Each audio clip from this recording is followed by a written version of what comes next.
안녕하세요, 라이트 이상재입니다. 저번에 ST1 런칭 행사장에 다녀왔었는데요, 행사장에서 ST1 실물을 보고 와, 시승차가 나오면 직접 경험해보고 꼭 리뷰 영상을 찍어야겠다 생각을 했었습니다. 그래서 이렇게 저희 스튜디오로 ST1 시승차를 데리고 왔습니다.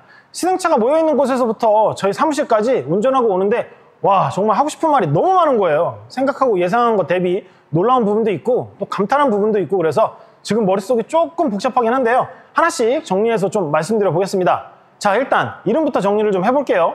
ST는 다양한 서비스를 제공할 수 있는 비즈니스 플랫폼을 뜻하고요, 그래서 여기 숫자 1은 그중 첫 번째 모델이라는 뜻이라고 합니다. 그러니까 앞으로 ST2, ST3 같은 이름의 후발 모델들이 나올 수 있다는 뜻이겠죠.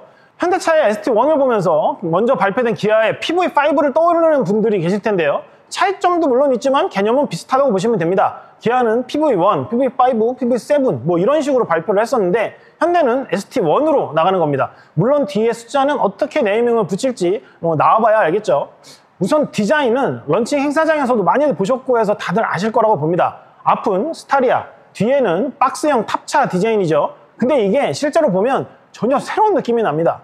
기존의 화물차, 즉 상용차가 정해주던 느낌이 별로 안 나요. 그냥 새로운 차원의 다른 차량이라고나 할까요?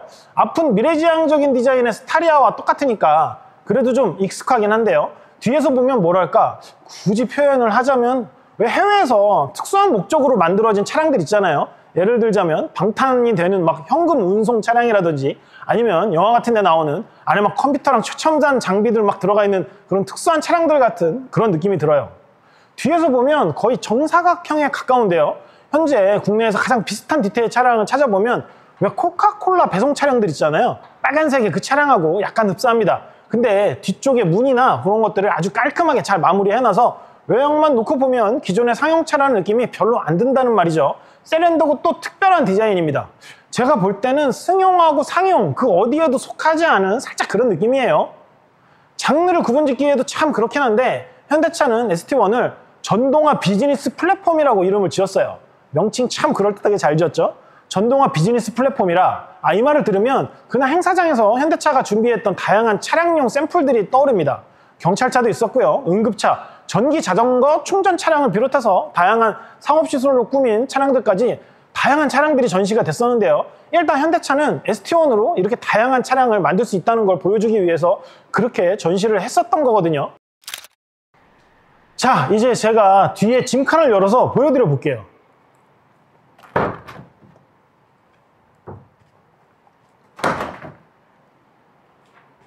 자, 어떻습니까?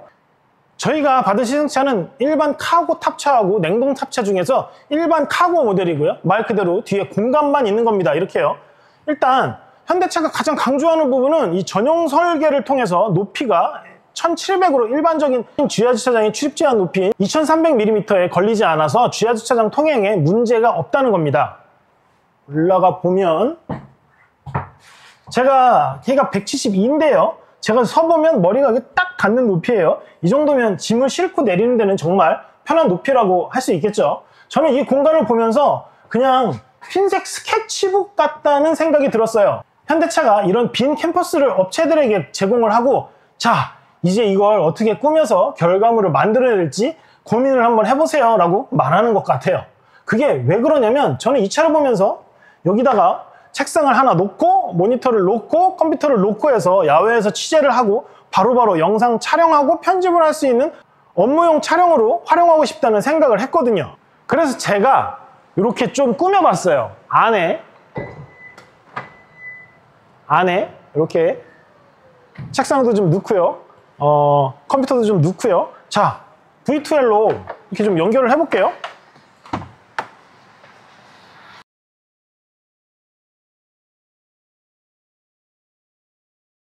자, 보이시나요? 이제 조명을 켜고요,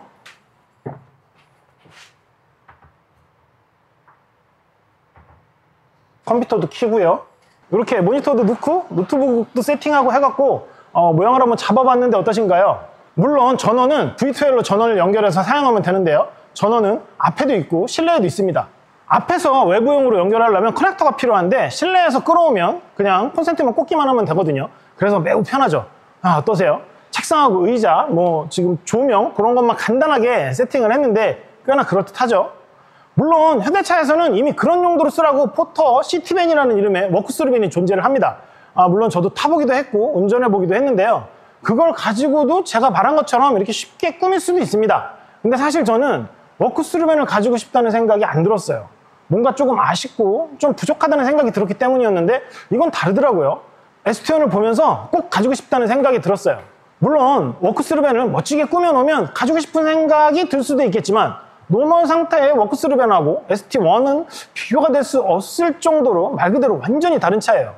물론 제가 하고 있는 일이 그런 거니까 야외에서 촬영하고 편집하는 그런 업무용 차량으로 쓰고 싶다는 생각이 들었겠지만 저마다 하고 있는 일에 따라서 이 빈 캠퍼스를 보면서 생각하는 게 서로 다르지 않겠어요? 런칭 행사장에서 막 이동식 스마트팜, 애완용물 케어숍 같은 걸 꾸며놓은 ST1이 있었는데요. 다들 자기가 하는 일에 맞춰서 이 차량을 어떻게 꾸며서 활용할 수 있을까 하는 생각들을 하게 될 것 같습니다. 현대차가 제공하는 캔버스에 맞춰서 말이죠. 행사장에서 가장 많이 나오는 말이 이걸로 캠핑카 만들면 정말 대박이겠다 같은 말을 많이 들었는데요. 꼭 캠핑카가 아니더라도 이걸 어떻게 활용할 수 있을지는 정말 무궁무진하게 많을 것 같더라고요. 현대차가 제공한 자료들을 보면 ST1을 설명하면서 택배형 상용 모델을 가지고 설명을 많이 하더라고요.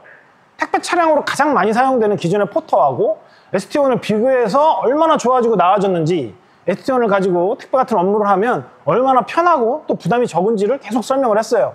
물론 그렇게 설명을 하면 ST1의 특징하고 장점에 대해서 이해가 쉽고 빠르긴 하겠지만 저는 그걸 보면서 생각이 조금 달랐어요.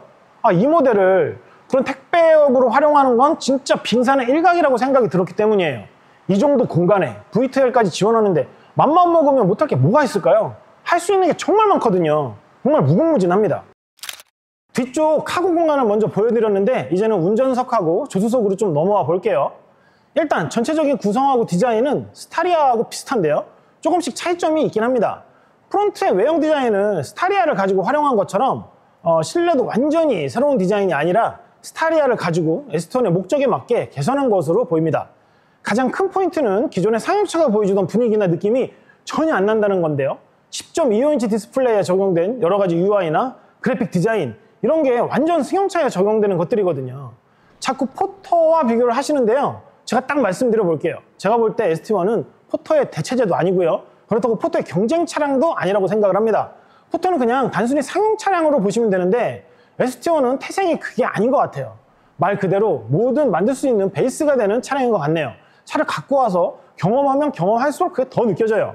일단 저희 건물에 위치한 주차장으로 좀 위치를 옮겨봤습니다. 충전을 하기 위해서죠. 겸사겸사 충전을 하면서 배터리 얘기도 좀 하고 해봐야죠. 일단 충전은 앞쪽의 단자를 통해서 진행이 되고요. 76.1kWh급 배터리가 장착이 되어 있습니다. 전기 포터에서 문제가 됐던 충전 시간도 10%에서 80%까지 20분 안에 가능한 350kW 초급속 충전이 가능하기 때문에 문제가 없고 한번 충전하면 카고가 317kg, 카고 냉동이 298kg 정도라서 상업용으로 전혀 문제될 게 없는 수준이죠. 자, 이제 충전을 해봤으니 차를 타고 나가서 운전하면서 얘기를 좀 해볼게요. 시승을 하면서 가장 먼저 느낀 건 그겁니다. 이건 상용차랑 비교할 이유가 전혀 없다. 이 모델을 얘기하면서 자꾸 포터 얘기가 나오고 포터랑 비교하시는 분들이 있어서 주행 느낌을 포터 대비 어떻냐로 풀어야 할 것도 같은데 전혀 그렇지 않습니다. 저도 예전에 포터하고 탑차 같은 상용차들 꽤나 많이 몰고 다녔는데요. ST1은 운전해보시면 아시겠지만 상용차랑 비교할 대상이 아닙니다. 제가 지금 타고 있지만 오히려 대형 SUV하고 비교하는 게 맞는 것 같아요. 상용차랑 비교를 한다면 우리가 흔히 트럭이라 부르는 차들을 탔을 때를 떠올리며 비교를 해야겠죠. 우차 하고 높은 시트에 올라타서 시동을 걸고 크러치 밟고 기어를 넣고 움직이잖아요.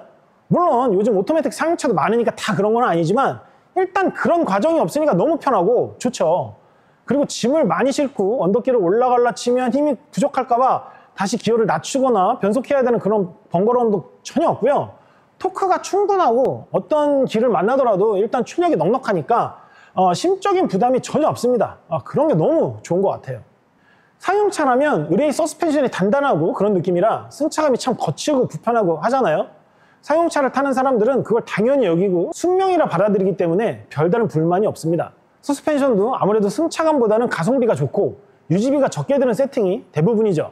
근데 ST1은 일단 차가 낮아서 저중심이고 리어 쪽에도 댐퍼에 리바운드 스토퍼까지 설치가 됐다고 하더라고요. 그래서 더 승차감이 좋습니다. 포터에 짐을 많이 싣고 코너를 돌 때 휘청하거나 그런 건 아무래도 없을 것 같아요. 그리고 주행시에 승차감에 영향을 주는 시트의 쿠션이라든지 하는 것들도 너무 편하고 완락하고 운전을 하면서 조작하는 여러 가지 것들도 이건 그냥 SUV와 비교하더라도 부족함이 없을 정도예요.